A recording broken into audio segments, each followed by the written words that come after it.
नाना पाटेकर की बात करें तो ये बॉलीवुड के शानदार अभिनेताओं में से एक हैं और अपने शानदार फिल्मी सफर के दौरान नाना पाटेकर ने एक से बढ़कर एक सुपर डुपर हिट फिल्में दी हैं। अमूमन नाना पाटेकर की फिल्मों में उनकी जबरदस्त डायलॉगबाजी हमें देखने को मिलती है, जो विलन पर भी काफी ज्यादा भारी पड़ती है और यही सब बड़ी बातें नाना पाटेकर को और भी बड़ा सुपरस्टार बनाती है।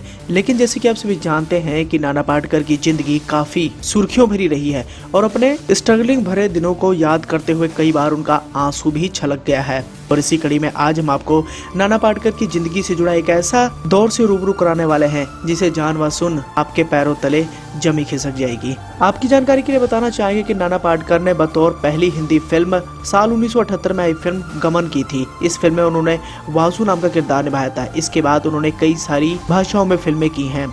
हिंदी में वो शानदार अभिनेता के तौर पर जाने गए, वहीं दूसरी ओर मराठी फिल्मों में उनका अच्छा खासा वर्चस्व हमें देखने को मिला। साल 1978 में आई पहली फिल्म के बाद नाना पाटेकर ने कभी भी पीछे मुड़कर नहीं देखा और आने वाले समय में उन्होंने एक से बढ़कर एक हिट फिल्में दी।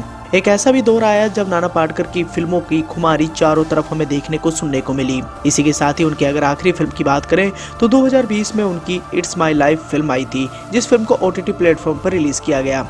आने वाले समय में नाना पाटेकर की कई सारी फिल्में रिलीज होने वाली हैं, लेकिन इसी कड़ी में आज हम आपको बताते हैं कि नाना पाटेकर का वो कौन सा बुरा दौर था जहां पर वो पूरी तरीके से बर्बाद हो गए थे। जानकारी के लिए बताना चाहेंगे कि नाना पाटेकर का जन्म मुरुड जंजीरा किला महाराष्ट्र में हुआ था। कई सुपरहिट फिल्मों में काम करने वाले नाना की जिंदगी में एक ऐसा वक्त भी आया था जब उनका परिवार पाई पाई को मोहताज हो गया था और एक वक्त की रोटी खाना भी मुश्किल था। हालांकि बाद में उन्होंने अपने दम पर काम किया और एक्टिंग की फील्ड में आए।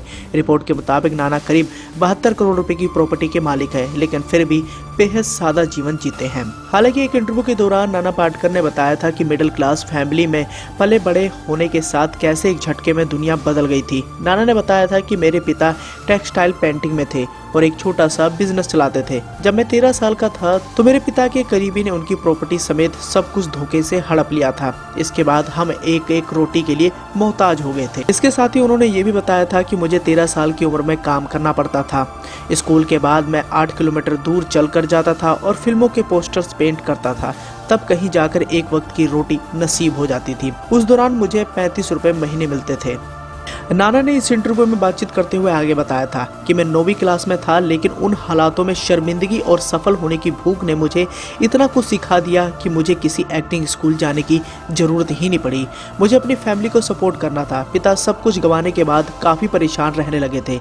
जब मैं 28 साल का हुआ तो उनका हार्ट अटैक से मौत हो गई थी। तो ऐसे बुरे दौर में जीने वाले नाना पाटेकर को आज पूरी दुनिया याद करती है। एक ऐसा भी समय आया जब उनके पिता के करीबी ने उनकी सारी धन दौलत धोखे से हड़प ली, लेकिन बावजूद इसके नाना पाटेकर ने इतनी कम उम्र में बहुत ज्यादा स्ट्रगल किया और आज जैसे कि आप सभी जानते हैं कि उनके पास करोड़ों की प्रॉपर्टी है, लेकिन वो अभी भी सादा जीवन जीना ही पसंद करते हैं।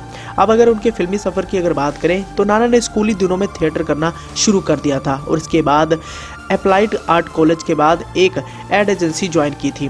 उन्होंने बताया था कि मैं स्मिता पाटिल की वजह से फिल्मों में आया था। वो मुझे पुणे के दिनों से जानती थी। मैंने उन्हें मना किया था कि लेकिन वो मुझे रवि चोपड़ा के पास ले गई थी। इस फिल्म का नाम आज की आवाज़ था, जिसमें मेरा नेगेटिव रेपिस्ट का किरदार था।